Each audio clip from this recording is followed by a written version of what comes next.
one of the few airworthy examples of a B-17 in existence.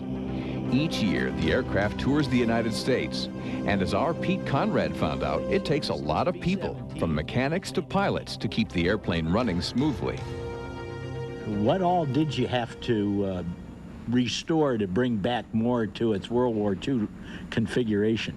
Well, like a lot of X-planes of the Second World War, when they were sold to civilian operators after the war, a lot of the pieces and parts that made it look like a bomber, in this case the turrets and the armament and some of the old radios, were stripped from the aircraft. And in the last several years, we've been trying to relocate some of those items and put them back in the airplane, so it cosmetically at least appears to be much the same way it operated during the Second World War. What do you suppose it was like over there where you didn't have a nice heated hangar and everything, and what do you think they had to do to keep these things flyable to meet missions? I would imagine it would have been quite a task, just considering the environment they had to work out of, you know, what they had for parts and pieces. Of course, a lot of the planes being right out in the open, you know, unsheltered at all. It must have been quite a task. And I know, in part, just from what I've read, that a lot of parts and pieces were probably cannibalized off of some of the less fortunate aircraft in that case. But still, working in an environment like that outside, I would admire those men that kept those machines flying at that time.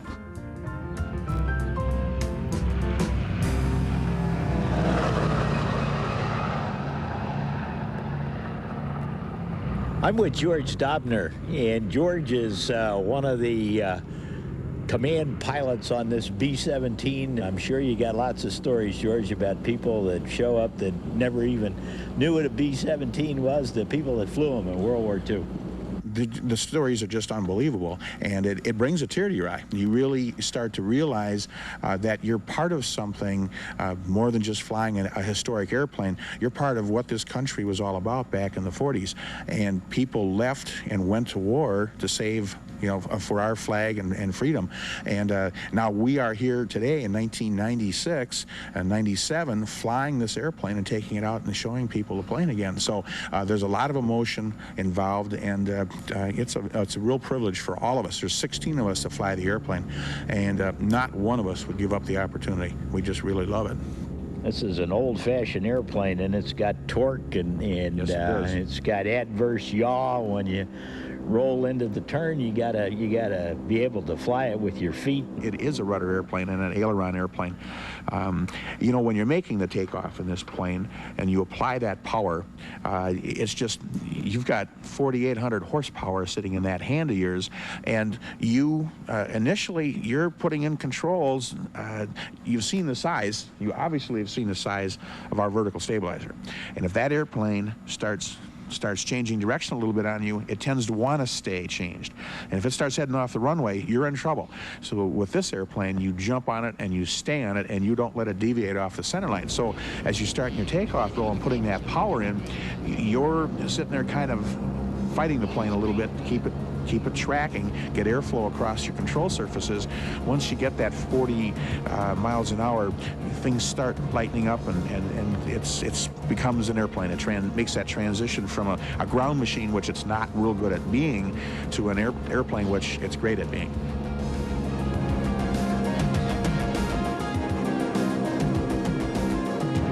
I'm here in the EAA hangar with Paul Poberezny. Guy's flown 390 some odd different airplanes, and Paul, this particular airplane is a very late model. So what is the history of this one behind us?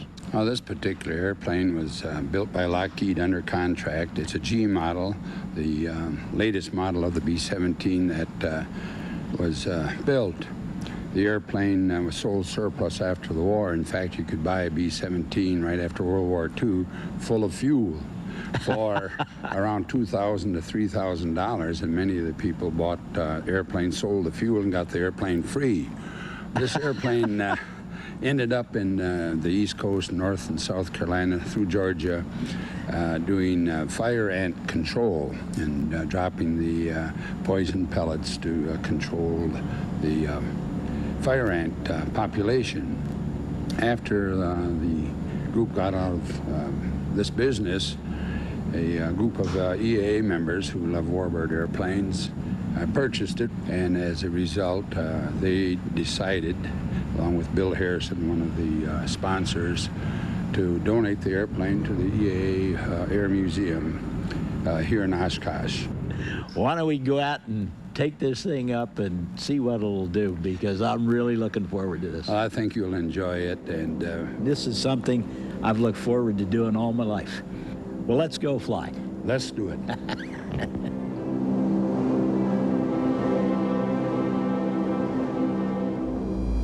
Yeah, let's see if I can't turn it all the way around in a circle here. No, I'm sure you can. You know, what must have been work was flying formation for 10 hours or 9 hours or whatever they did. These guys had them up at 30,000 feet or whatever on those things. It must have been cold And flying formation. That was a lot of work. yeah, when you look at the total time, you know, a guy had 300 hours, Yeah. 350 maybe, and had to learn all that. That was wonderful. It's a nice flying machine, though. I'm surprised that it's as light on the controls as it is. Yeah, that was a good turn.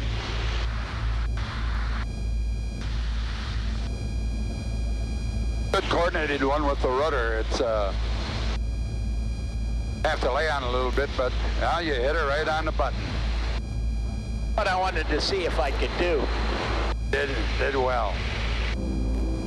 Well, it's a nice flying machine that deserves being flown properly. Well, we burn, right now we're burning 200 gallons an hour. Average is about 50 gallons on each engine.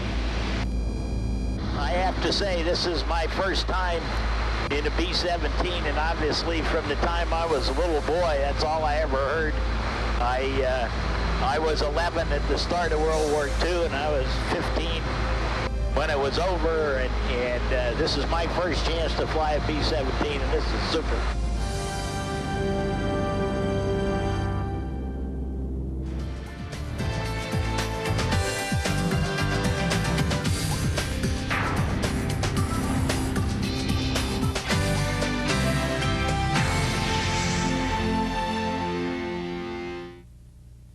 If you're a